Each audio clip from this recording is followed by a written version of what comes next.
Jika kisah hidup ini bisa hilang oleh perjalanan waktu, maka semuanya akan aku mohonkan, agar tentang cerita hidup yang tak boleh dicontoh ini bisa dihapuskan.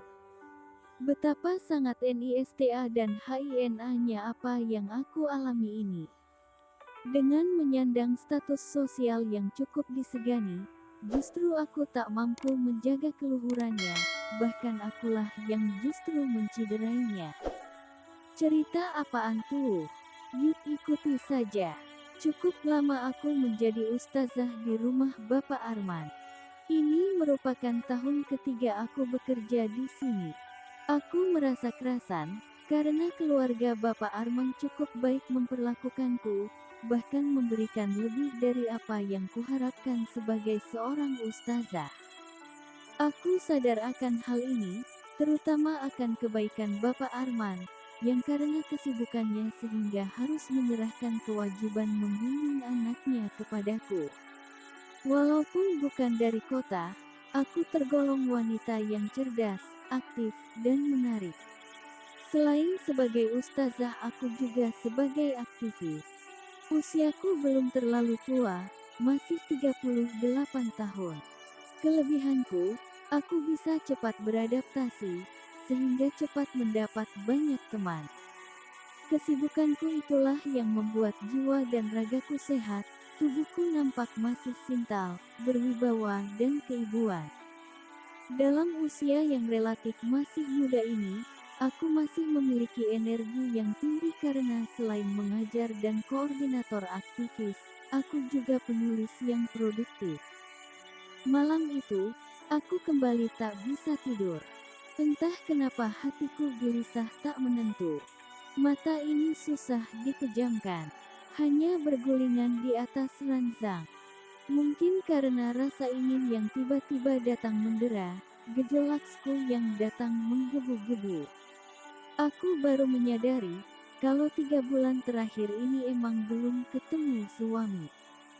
Sebenarnya terlintas di pikiranku untuk melakukan ritual mandiri, tapi kalau begitu saja kupikir juga tak cukup. Akhirnya aku hanya bisa mengeluh sendiri, sampai tak terasa gairahku terbawa tidur. Dan semua keinginan itu akhirnya terbawa dalam mimpi. Aku merasakan ada bilaian lembut di sekujur tep. Persis ketika suami tengah memanjaiku. Aku sampai menggeliat-geliat penuh penghayatan, bahkan sepertinya aku juga mengeluarkan suara-suara penyemangat zerangan, mengikuti irama yang begitu rancak. Saking begitu hebatnya, aku pun sampai terengah-engah, hingga aku pun terbangun dengan sendirinya.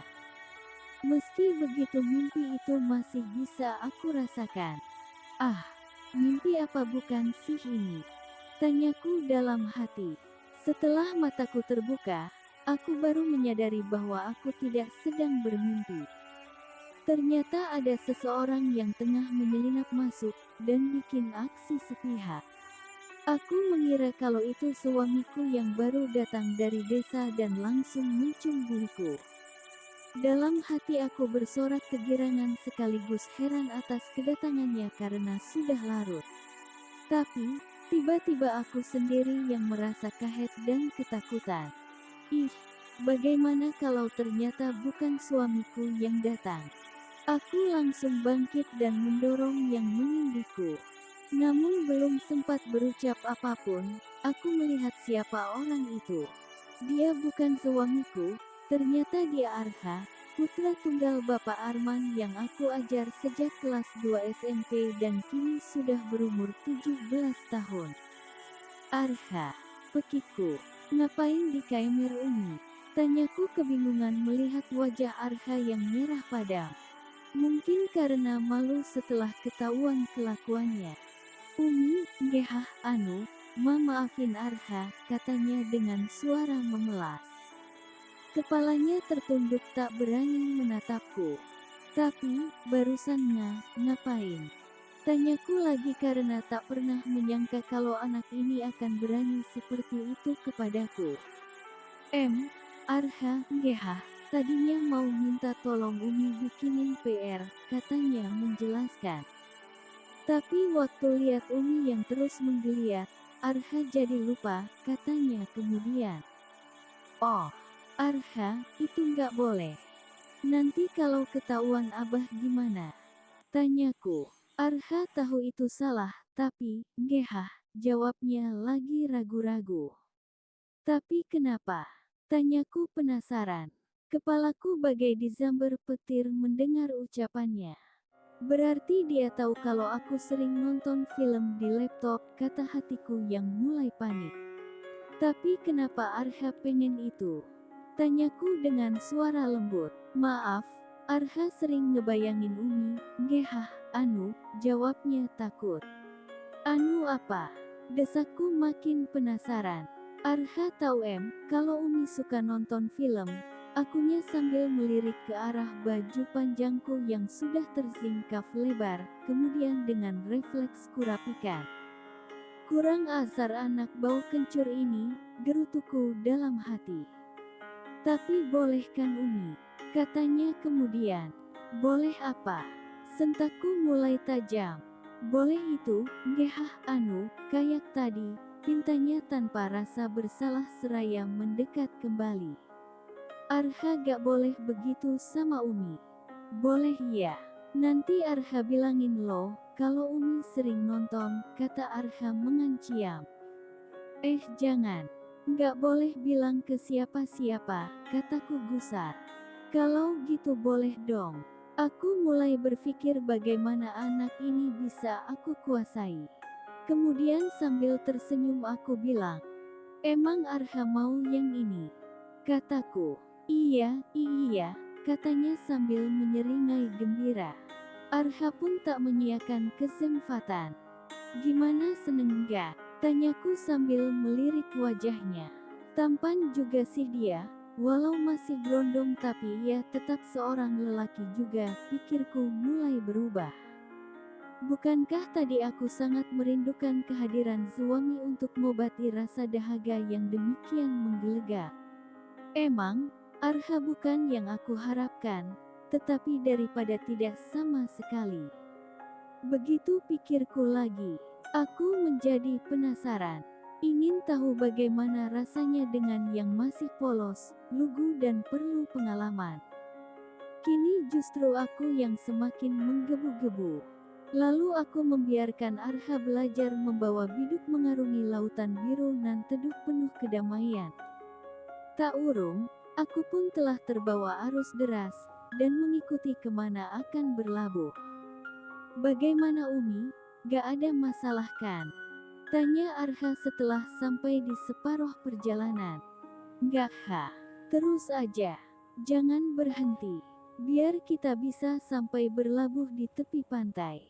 Jawabku sambil sesekali memberi pengarahan. Aku tersenyum senang melihatnya. Ternyata Arha ini semakin menggemaskan.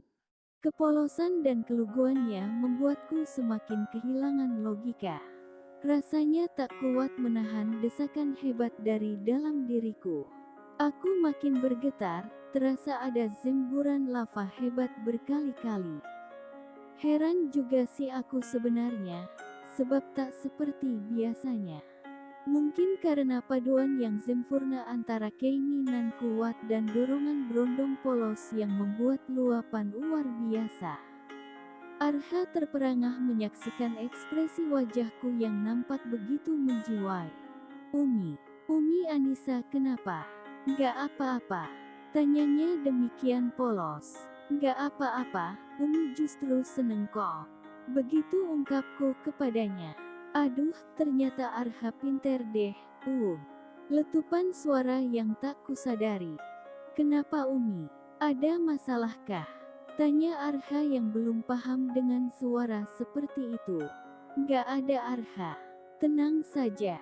Terus aja begitu, jangan berhenti sebelum aku memintanya. Begitu kataku, yang seolah tak mau terburu-buru diakhiri. Arha juga mencoba berusaha sekuat tenaga untuk terus mengimbangi perjuanganku, sampai akhirnya terlihat kewalahan menghadapi arus gelombang deras yang datang bertubi-tubi. Badannya sampai terangkat, terombang-ambing oleh hempasan, Sampai akhirnya, aku merasa ia berpegangan begitu kuatnya sampai seperti mencengkeram, kemudian tiba-tiba tumbang, disertai suaranya yang bergetar, sebagai selebrasi atas keberhasilannya. Ini adalah perjalanan pertama kali mengarungi lautan bersama Arha, putra tunggal Pak Arman, yang tak lain adalah anak asuhku sendiri. Biar lelah kurasai, tapi rasa ingniku telah terobati. Hilang sudah, lapar dan dahaga yang sekian hari terus menggelayuti. Pikiranku jadi plong, mataku berbinar lagi, BBRku berhias senyum kembali, hatiku bertukar bahagia, apalagi melihat Arha yang memancarkan sinar kebanggaan sebagai laki sejati. Ya udah Umi, terima kasih atas pengalaman ini, lain kali pasti kita bisa bersua kembali. Kata Arha sembari meninggalkan kamerku dengan keadaan setengah lunglai. Begitulah yang terjadi, akhirnya semua ini menjadi kebiasaan yang sangat sulit dihentikan. Sebab kami tak lagi hanya sekedar pingin makan minum setelah itu ditinggalkan, tetapi kami sudah saling melibatkan hati dan perasaan. Apalagi Pak Arman beserta Bu Arman makin sibuk dengan urusan dunianya, tak ingat lagi bagaimana perkembangan fisik dan mental anaknya. Beliau terlanjur mempercayaiku akan bisa mendidik dan membimbing Arha dengan sebaik-baiknya, tapi nyatanya kami malah bisa melebihi ekspektasinya. Karena bukan hanya kebutuhan jasmaninya saja, tetapi juga kebutuhan rohaninya yang aku perhatikan.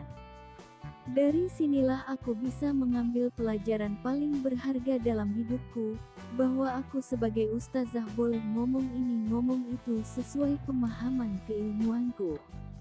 Tapi urusan hati dan keinginan, emang tak semudah yang diucapkan. Ada hal lain yang tak mampu aku kendalikan, saat hati ini telah jatuh, saat jiwa menjadi rapuh, saat ingin tak lagi kukuh. Meski aku telah berusaha bangkit dan melupakan, tetapi namanya hati telah sigar, tetap saja tak bisa utuh kembali. Yah, akhirnya aku hanya bisa memohon, kiranya Yang Kuasa akan menolongku, mengembalikan semua keyakinan dan kepercayaan yang sekian puluh tahun lamanya telah dipasrahkan oleh suamiku. Sekian dan terima kasih.